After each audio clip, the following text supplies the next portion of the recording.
কেন আমাদের নতুন প্রজন্ম আমরা যেরকম জাফলং দেখেছি সেরকম জাফলং দেখতে পারলো না? সেইখানে তো আবার রাজনৈতিক ঐক্য দেখলাম। সবাই এখানে ম্যানিফেস্টোতে আমরা কথা বলতেছি, আমরা দুইজন উপদেষ্টা গেলাম সেখানে, যাই হোক যা হবার তা হলো, এটা হওয়ারই কথা। আপনি যখন ন্যস্ত স্বার্থ গোষ্ঠীর স্বার্থে আঘাত দেবেন আপনাকে এরকম আঘাত প্রতিঘাতের ভিতর যেতে হবে। সেখানে কিন্তু আবার পাথর উত্তোলনের ব্যাপারে সর্বদলীয় ঐক্য দেখলাম।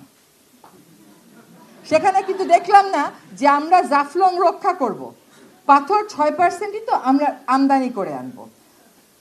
কিন্তু দেখেন এই 4টা বছর পাথর আমদানি কিন্তু আমরা, পাথর উত্তোলন কিন্তু আমরা বন্ধ রাখতে পেরেছিলাম জাফলংয়ে, আর এখন আমি উপদেষ্টা, এখন এই পাথর উত্তোলন বন্ধ রাখতে পারলাম না। এই হচ্ছে আমাদের বাস্তবতা। আমরা কেন দেশের উন্নয়নের বিরুদ্ধে কথা বলবো, কিন্তু জাফলংটাকে ধ্বংস করে দিয়ে কিসের উন্নয়ন হচ্ছে, কার উন্নয়ন হচ্ছে? আজকে যদি ওখানে পাথর তোলা না হয়, ইকো ট্যুরিজম হয়, আমি আপনাকে বলে দিচ্ছি, আপনারা সহজ হিসাব করবেন যে ইকো ট্যুরিজম দিয়ে আপনারা কত আয় করেন, সরকার কত আয় করে, আর পাথর তুলে সরকার কত আয় করে। এই কম্পারেটিভ অ্যানালাইসিসটা কেউ কখনো করেছে? একজন ডিসি লিখেছিলেন সরকারকে যে পাথর উত্তোলন না করে যদি আমি ইকো ট্যুরিজম করি আমি অনেক বেশি আয় করতে পারবো।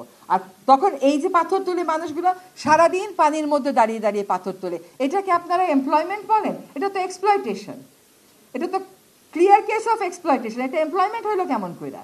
আর এই যে পাথরগুলো, ধরেন অন্য দেশ হলে কি করতো, আপনি ভিয়েতনামে কেন যান? পাথরের উপর পানি দেখতে। আপনি সোমেশ্বরীতে যান, বালুর উপরে পানি দেখবেন। আমরা এখানে পাথরের উপর পানি দেখবো না, আমরা ভিয়েতনামে যাব পাথরের উপর পানি দেখতে। মানে একটা সুন্দর জিনিস হাতে ধরে কেমন করে অসুন্দর করতে হয় শিখতে হলে বাংলাদেশে আসে। 5ই আগস্টের পরে 88 একর বনভূমি দখল হলো। তো আমি বললাম যে আগে যেগুলো দখল ছিল আমি যদি ওগুলোতে হাত না দেই, কারণ ওগুলো তো অনেক আইনি জটিলতা আছে, আমি এই 88 একর প্রাথমিকভাবে দখল উচ্ছেদ করি, তাইলে গাজীপুরে কিন্তু বনভূমি দখল উচ্ছেদ করা খুবই কঠিন একটা কাজ। এখানে নানান রকমের চাপ থাকে।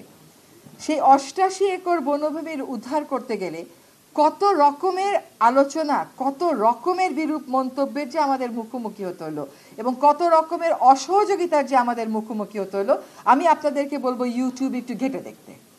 বন বিভাগ তার দখলকৃত বনাঞ্চল থেকে দখল তুলতে পারবে না। কেন তুলতে পারবে না? কারণ এখানে গরিব মানুষেরা থাকে। আচ্ছা আমাকে বলেন, বন কি একটা আশ্রয়ন প্রকল্পের জায়গা? প্রতিটা জেলায় জেলায় কিন্তু খাস জমি পতিত পড়ে আছে, সেগুলো অন্যেরা দখল করে রাখে, সেখানে আপনারা আশ্রয় দেন। তাহলে তো আমার নদীর মধ্যে থেকে আমি কোনোদিন দখল তুলতে পারবো না।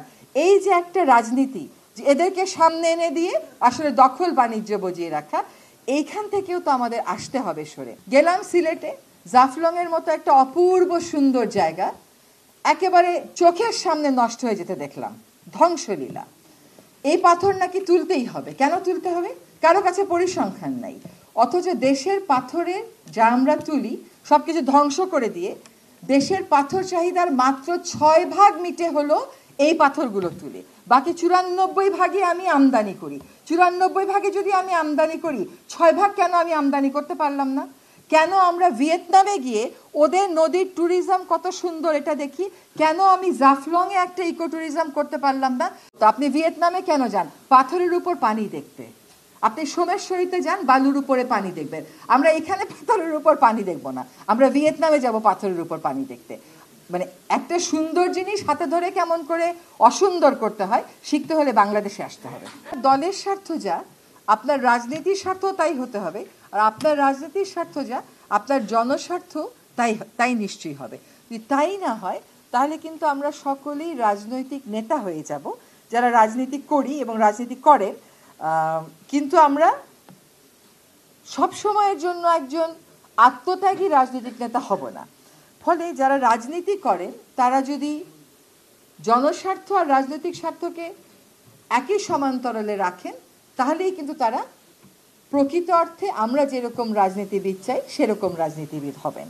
আর একটা টেন্ডেন্সি সরকারে জয়েন করে দেখছি, অসম্মান করা। ধরেন আপনি সমালোচনা করা এক বিষয়, আর অসম্মান আর ব্যক্তিগত আক্রমণ করা আরেক বিষয়। অবশ্যই সমালোচনা হবে, রাষ্ট্রের সমালোচনা না হলে, সরকারের সমালোচনা না হলে সরকারও তো কাজের গতি হয়তো তার কমে যাবে। কিন্তু প্রায় সময়ই ভুল তথ্য দিয়ে, বিভ্রান্তিকর তথ্য দিয়ে, ভুল ব্যাখ্যা দিয়ে অসম্মান করার চেষ্টা করা হয়।